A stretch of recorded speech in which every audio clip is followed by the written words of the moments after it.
Hello again, everyone. Welcome back. My name is Carr, and this is Cards, Cards, and Coins. And tonight we are going to talk about half dollars. We did Morgans and piece dollars, and tonight we're going to talk about half dollars. But before we get started, I want to say thank you to everyone that has been leaving a comment and everyone that is subscribing.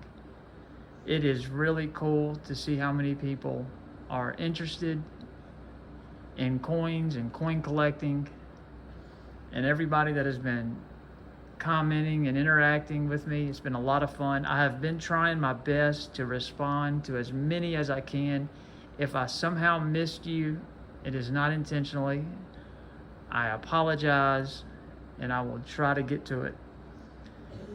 And also in my next video that I do, I want to do quarters next and then dimes, but I think my next video, either tomorrow or Saturday, I'm going to talk about why I believe that silver and gold are pretty much at the price that they should be.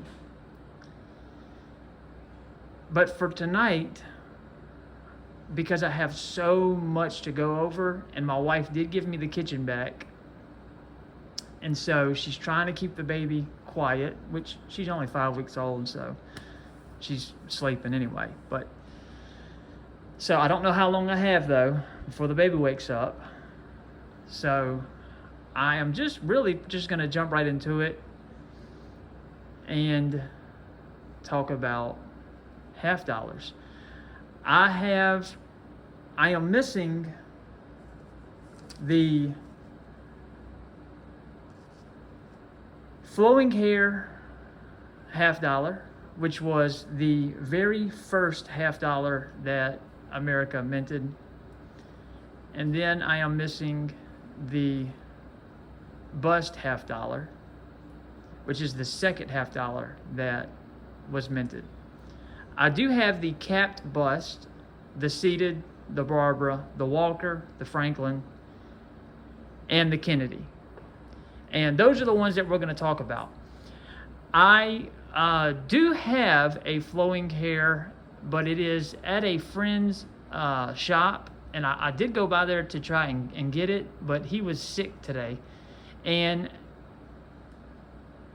I just, I figured I could still make the video. It's not in really good condition, so you're not really missing a whole lot not seeing it. But it's a nice coin, but it's not, a flowing hair is very, very, extremely hard to get your hands on. Very, very hard. So, but tonight we're just going to discuss the ones that I do have. And we're going to start with the capped bust half dollar. And this is an absolutely beautiful coin. It was minted from 1807 to 1839. And this is in 1836. And the designer of this coin was a guy by the name of John Reich. But it was modified by, at the time, he was the chief engraver. And his name was William, and I always have a hard time pronouncing his last name. It was William Neese. I always have a hard time with his last name. And this is actually not a 90% silver coin. A lot of people think that this is 90%. It's really, really close to 90%. But it's not 90%. It's 89.2. So basically 90%. But it's 89.2% silver, and it is 10.8% copper. So, and it does have a few different varieties. It's got the lettered edge, which this is a lettered edge type, And all it says, it just says $half or 50 cents. Is all it says. And then they have the reeded edge half type, and that's just you know what a reeded edge is. It's just it's got the ridges. And my hands are dirty. I have had a horrible, not a horrible. Okay, hasn't been a horrible day, but I've had a crazy day. Taking the kids to school this morning. The battery in my truck. Something else must be going wrong because it was dead again. And then I tried to jump it off and it wouldn't jump off. And when I backed my wife's car up, I'm making some shutters for our house. And I ran over some wood. And when I ran over the wood, I had little brad nails sticking up. And so I poked like 7 holes in her tire. And obviously it was leaking out really, really slow. So I had to take my I have another truck that's just like, an old, truck I use to, haul trash and stuff like that. So then I ended up having to get the kids to school in that truck. And then when I get home, well, about an hour later, my wife called and said, hey, the tire's flat. So then, I realized that I must have ran over the wood. So then I came back home and and it had just had way too many holes in it. But when I got back home, we have a horse and a couple of goats, and they were out of the pen. So I have had just a wild day, and that's why my hands are so dirty, and I apologize about that. So it's just been a wild day. But back to the bust $half. Sorry. So they were actually minted in Philadelphia and New Orleans. And it's actually not difficult to find AU coins in a bust $half between around 1820 to 1830. And the reason for that is because they were used because they didn't make any dollars during that time. So they were traded between banks. They were held and traded between banks. So you can sometimes find them in AU condition between 1820 and 1830. And you do have, in the bust $half, you do have a couple key dates. And what a key date, when you hear the word or the term key date, what that is signifying is a lower mintage, a rarer, it just means a rarer coin. So the actual rarest of the bust $half is the 1838 O. They only minted 20 coins in that year. But you do have a few other key dates.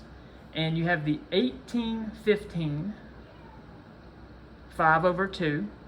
And what the 5/2 means is on the date they struck a 2 over the 5. So here you have 1836. Well, the 6 would be a 5, but before they put the 5 there was a 2.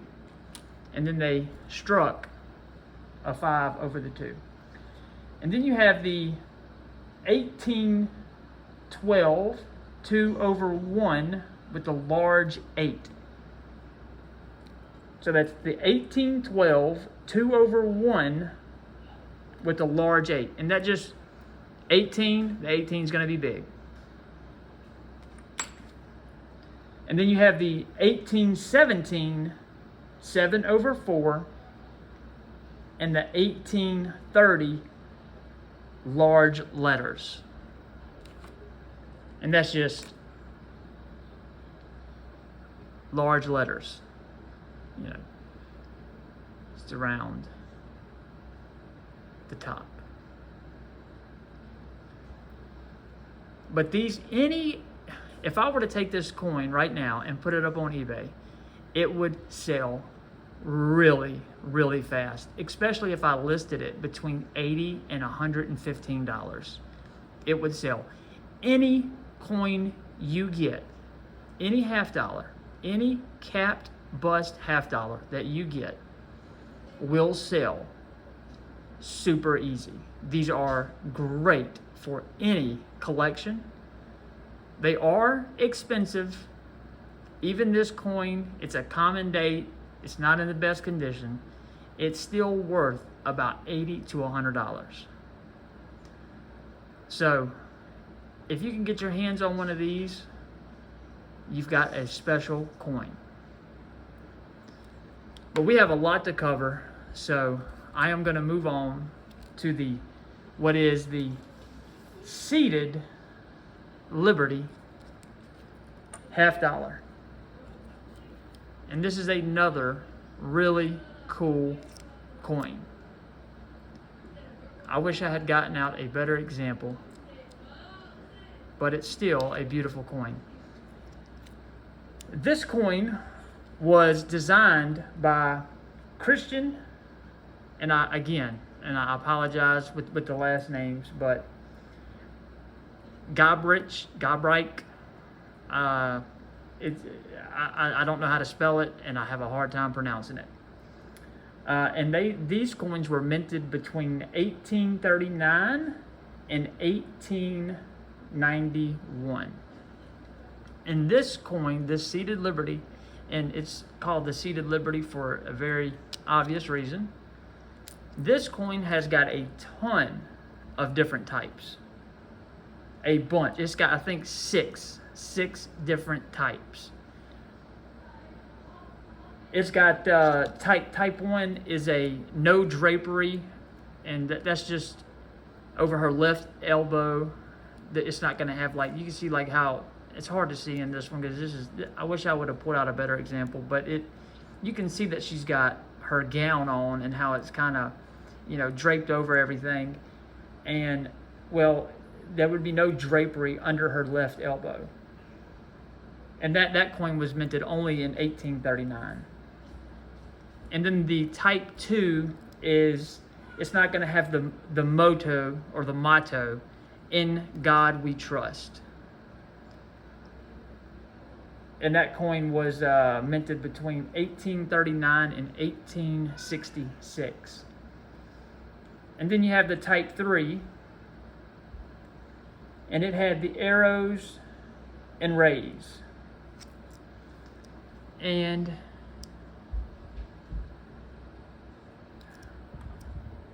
this one does not have that. But if you see where the date is, it would have arrows on both, pointing each direction.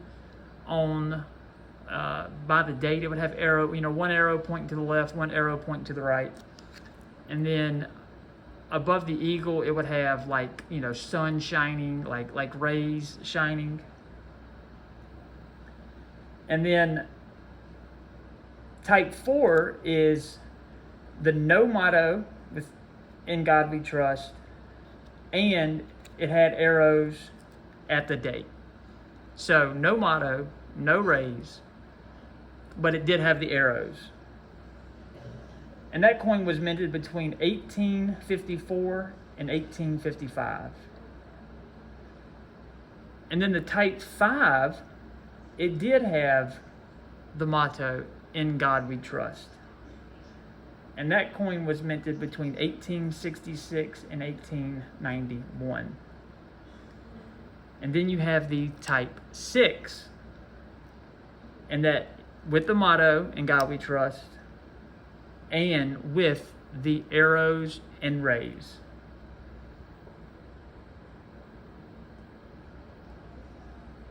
And that coin was minted between 1837 and 1874. Sorry, I lost my breath there for a second.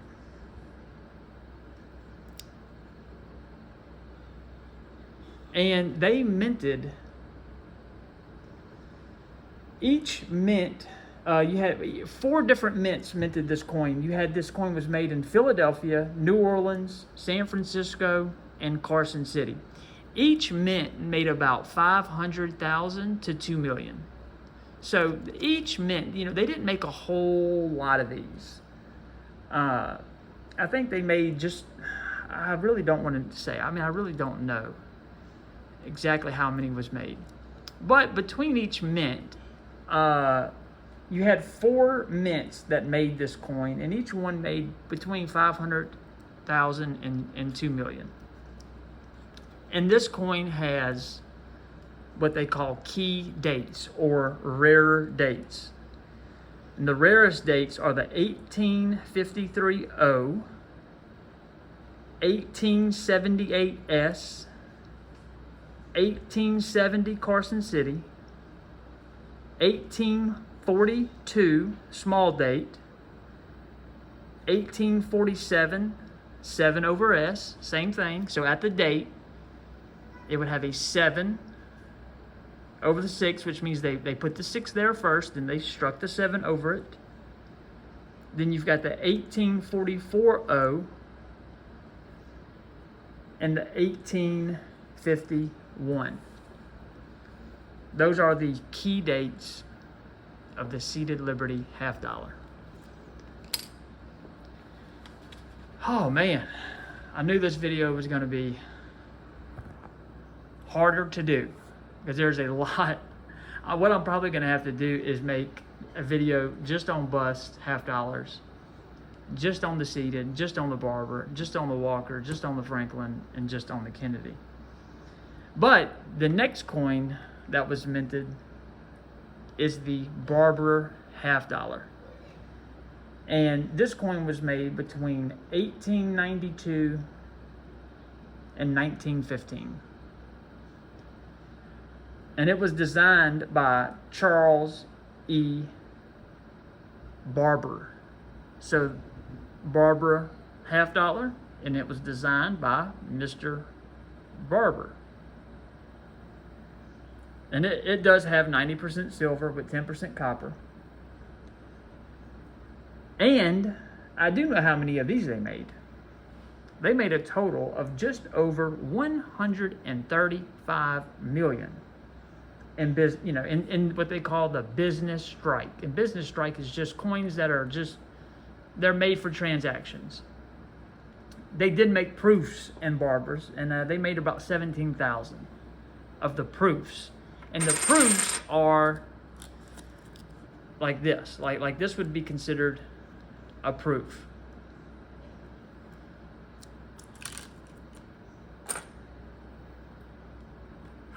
And 4 different mints made the Barber.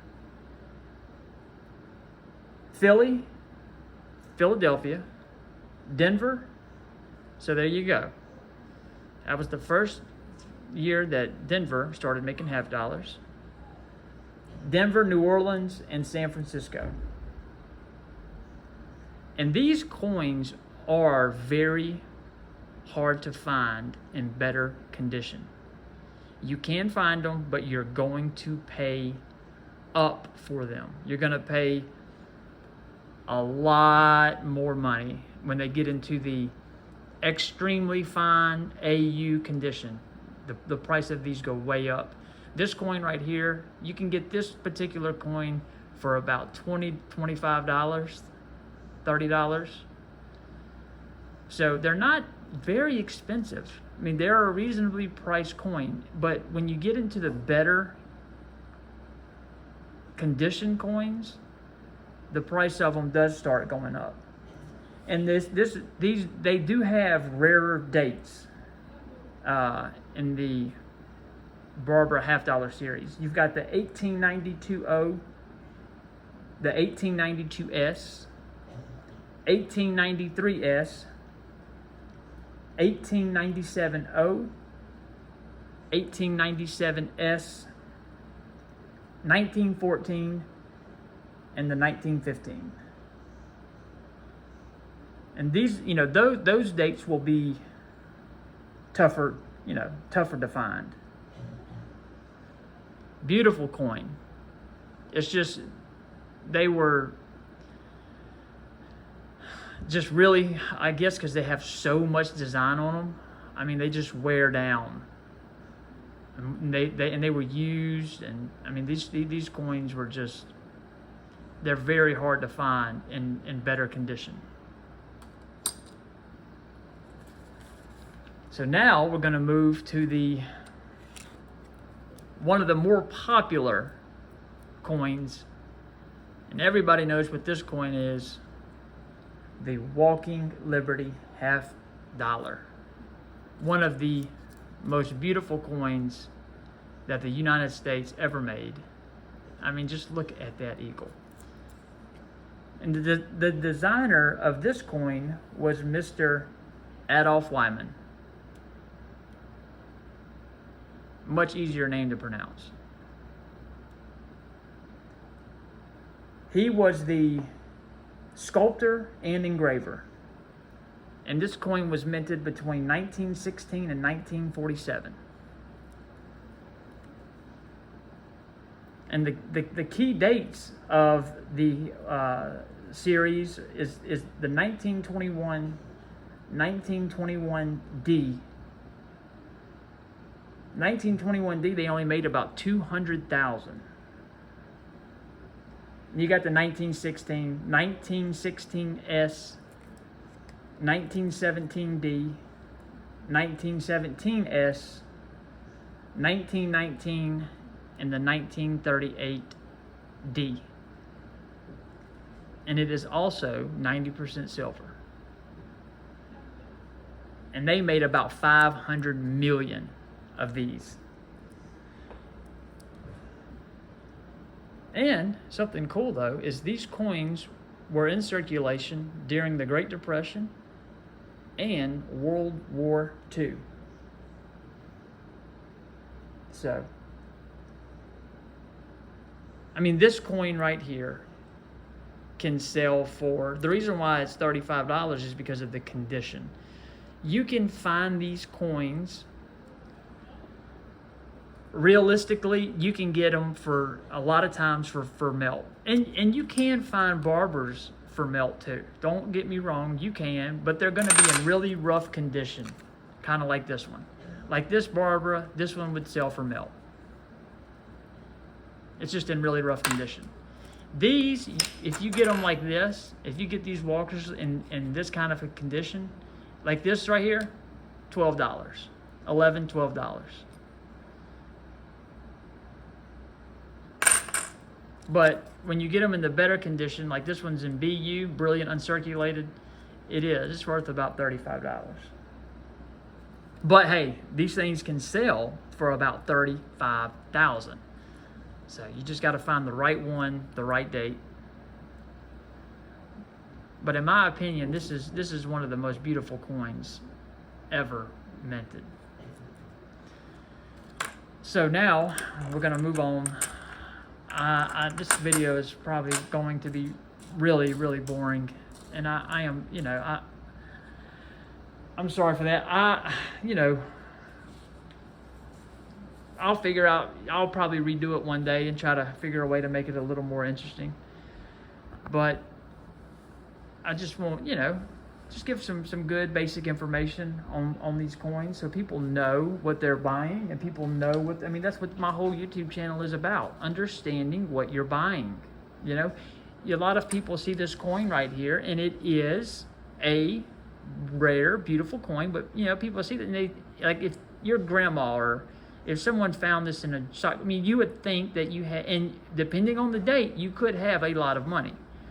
But typically, these coins sell for about $100. Finding a rare date is extremely hard to do. Most of the rarer dates are already in someone's collection.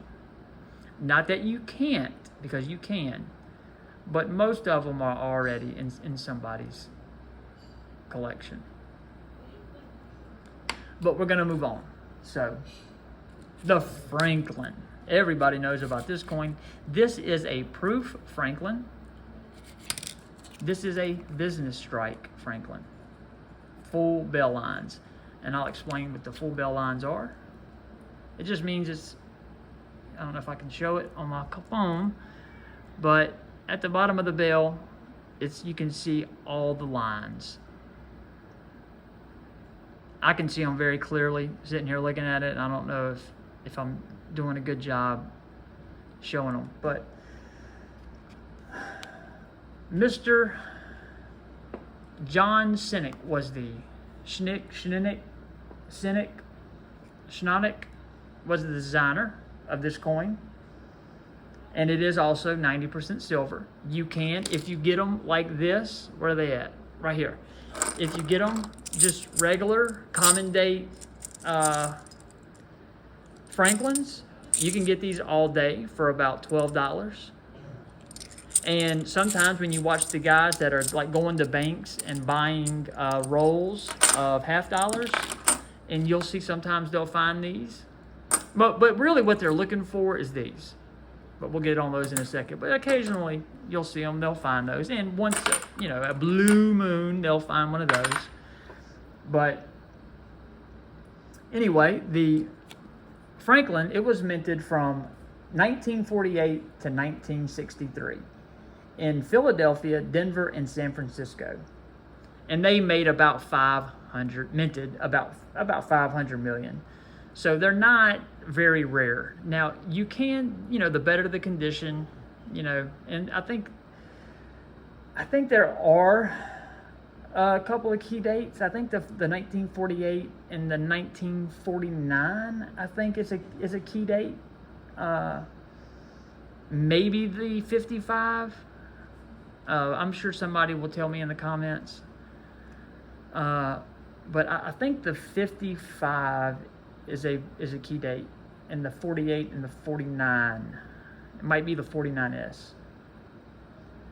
But these coins that's why I put the full bell lines, because they are almost impossible to get with full bell lines, because people just used them in commerce every day, and they just and the bell lines were always the first to go, always. And something else about this coin, if you notice, okay, we got Lady Liberty, their depiction, Lady Liberty, which are, I would say, I don't know what the right word would be to describe that, but this was the first U.S. coin with a real American. So that's pretty cool.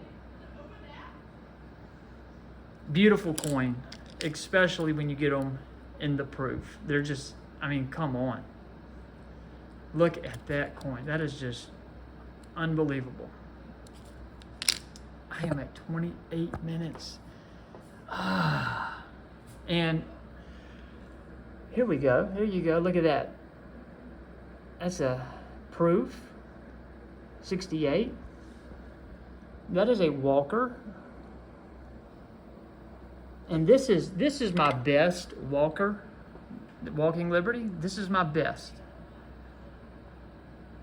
MS Mint State 66 Plus. Graded by PCGS. This is an extremely valuable coin. I just wish I could capture it correctly. I just wish I could capture it the way I'm seeing it. But this is my best. This is my best. This is the best one that I own. Absolutely beautiful coin. And then we have another, I'll just leave it there. We have another proof Franklin. And somewhere I have here we go. I have a proof 69. And this is another very valuable. The higher the grade, okay? The higher the grade, the more valuable the coin becomes. And then we have some proof sets with Franklin.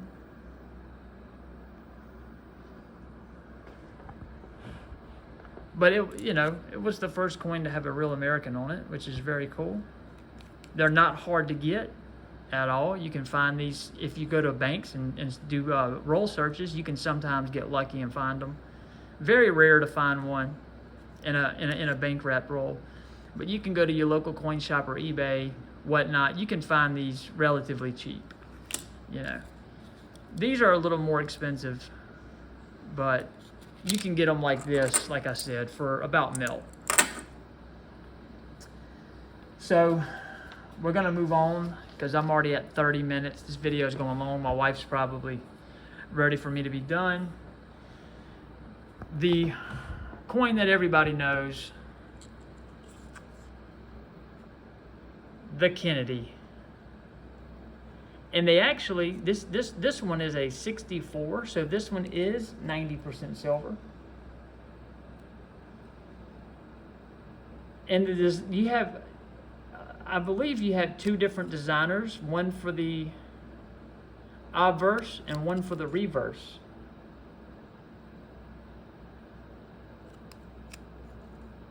And the designer of the obverse was, I think it was Gilroy Roberts. I might have these backwards. Somebody can correct me. And I back with the last name. I don't know how to pronounce. But it was Frank Gasparro, I think is how you pronounce it. And they minted these coins in silver, and these are the coins that you see everybody doing roll searches for. From 1964 to 1970. So in 1964, these were 90% silver.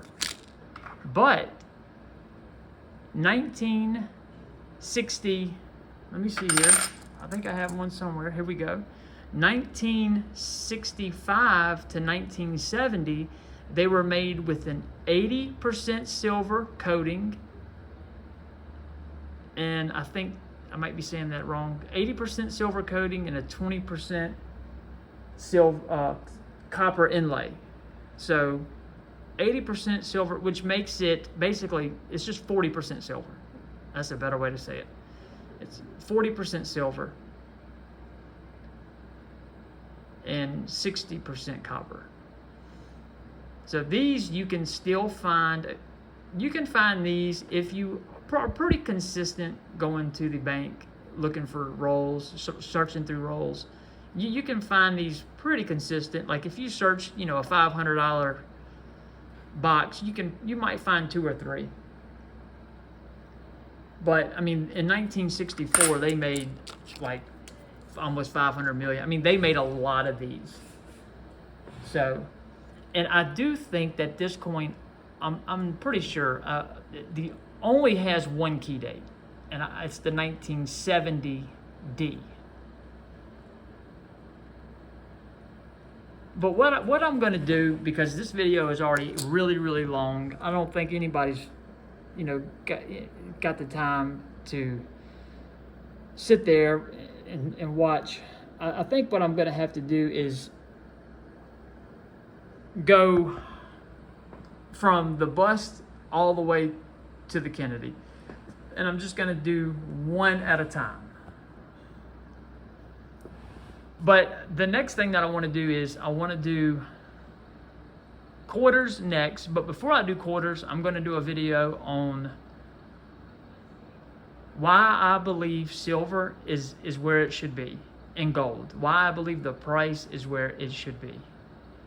And I'm also going to talk in that same video about how they get people that should not be investing in silver and gold. People that I've had a lot of people that watched the other video telling me that they are a saver, which is exactly what I've talked about in my other videos, buying silver as a savings account. That is a brilliant way to buy, brilliant reason to buy. But I'm also going to talk about how do they get people that should be buying it either as a savings account or as a collector, how they get people to invest. I'm going to talk about that too. real quick, this is called a Bugs Bunny. Just right, he's got like 2 little buck teeth. I don't know if I can show it here. But anyway, that's what we're going to talk about in my next video. This video is already gone really, really long. So I'm just going to show, we got Tony Pollard, a Dylan Cruz, wild card Dylan Cruz, 1 of 1. Romeo Dobbs, Christian Watson, Jason Dominguez. And someone did ask me if Ike dollars are collectible. And I just want to say yes. Yes, they are. They are collectible. But you want to buy the silver. I'm trying to open one, sorry. You want to buy the silver Ike, okay? You don't have to buy them in a box, okay? But you want to buy, this is a proof Ike dollar, silver, okay? And then this one right here is just an uncirculated. If I can get it open really quick, I'm trying to get it open. This is just, but it's silver. So you can buy these for about $12 to $13. And they're a great way to start your collection. Any of these coins, the Franklins, buying them like this. The Kennedys, buying them like this. Any of those are a great way to start your collection. But I hope y'all enjoyed the video. I hope you got some information. I'm going to try and make a video tomorrow or Saturday. Thank y'all for watching. Thank you for the comments and the likes. Y'all have a good night.